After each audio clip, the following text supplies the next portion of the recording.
Mary! I'm not touching anything, Mommy. You must stay out of here. I will not tell you again. Go inside, Mary. Lucy's prepared your dinner.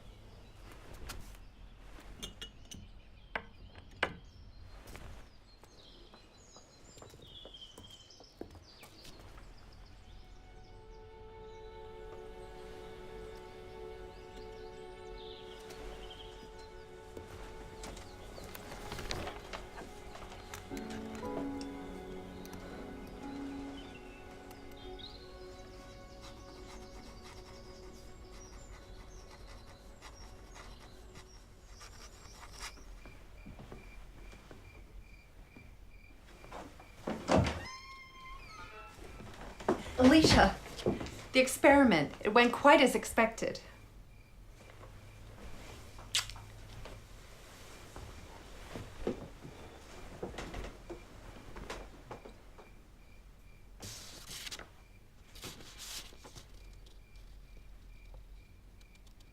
Eunice, this is splendid work. Indeed it is. Will you show it to Joseph Henry? Professor Henry. Well, he was always quite the fan of yours. We could invite him to dinner. Mr. Henry is a busy man. But he's interested in new science, is he not? I will ask. So the different jars represent the different gases in the atmosphere around us. This is carbon dioxide. What are the rocks? The rocks are oxygen, also in the atmosphere. What did you find? Well, I put the cylinders out in the sun, and I checked the temperature before and after. Why? It proves that the sun rays heat up the different gases differently. Carbon traps the most heat. Is that good or bad? Well, if the amount of carbon dioxide in the atmosphere increases, it could give to the Earth a higher temperature.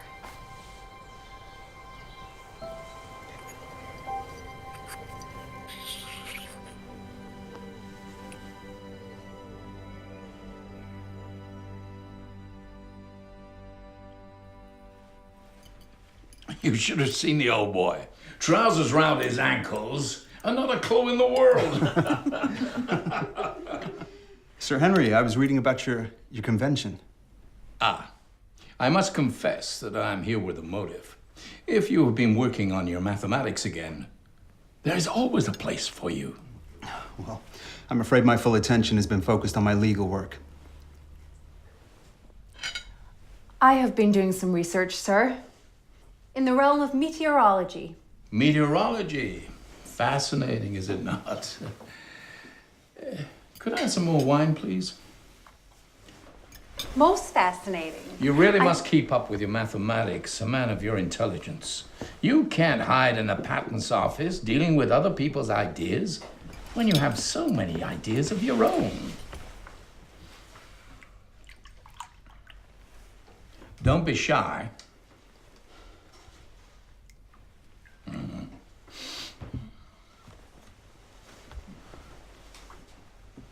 I have my paper here. It's quite an easy read. Oh, lovely. Oh, come on, old boy. You must have been working on something. I'm always interested in hearing about new discoveries.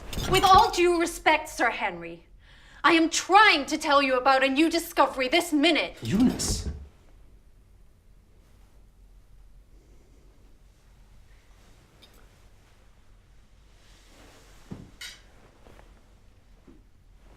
Well, I must be going.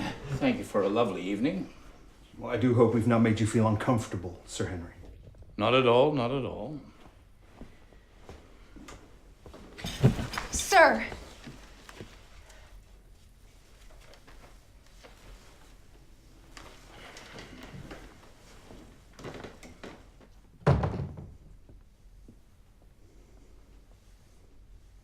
Why do it?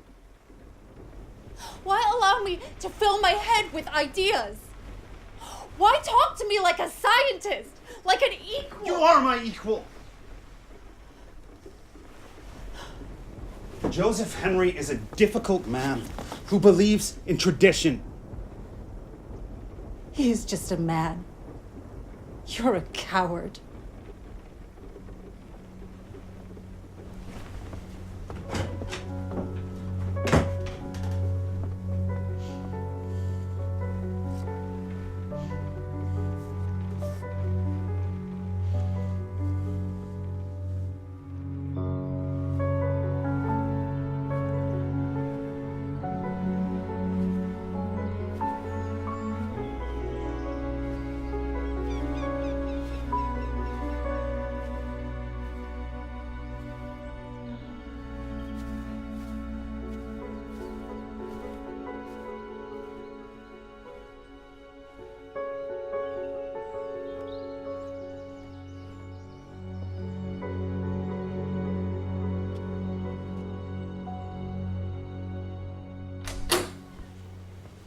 Professor? EUNICE, I was just thinking about you. What can I do for you? Have you had the chance to read my paper? You must learn the virtue of patience, my dear. It is only 2 pages, sir. Only 2 pages. I see no reason to complicate matters. May I remind you, I'm a very busy man. You, sir, are what my husband calls a difficult man. You are adamant and old-fashioned. You are entirely without vision. Now look here, young lady. Science is of no country and of no sex. It saddens me that you refuse to let the work speak for itself. I would have thought more of a man of your competence.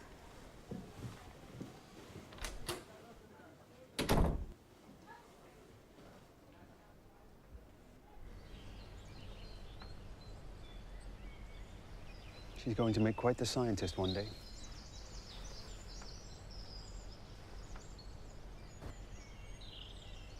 Oh, Professor Henry. Forgive me for the intrusion. Your man said I could find you out here. I thought we arranged for tomorrow. Quite right, Alicia. I'm here to see your wife.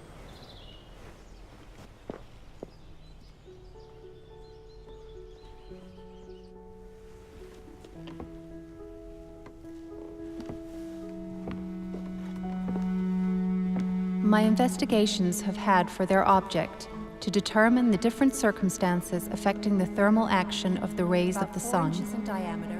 An atmosphere of carbonic acid gas would give to our Earth a high temperature. And the air was exhausted from one and condensed in the other. If, as some suppose, at one period of its history, the air had mixed with a larger proportion of it, a higher temperature would have resulted. Rose to 110 degrees in the condensed. And now, I shall read a paper by Eunice Newton Foote. A brilliant woman and a brilliant scientist. For science is of no country and of no sex. The sphere of the woman embraces not only the beautiful, but also the true. The experiments were made with an You have made it, Eunice. and 2 cylindrical receivers of the same size. I'm not even about 4 close. inches in diameter and 30 in length. In each were placed 2 thermometers, and the air was exhausted from one and condensed in the other. After both had acquired the same temperature, they were placed in the sun side by side.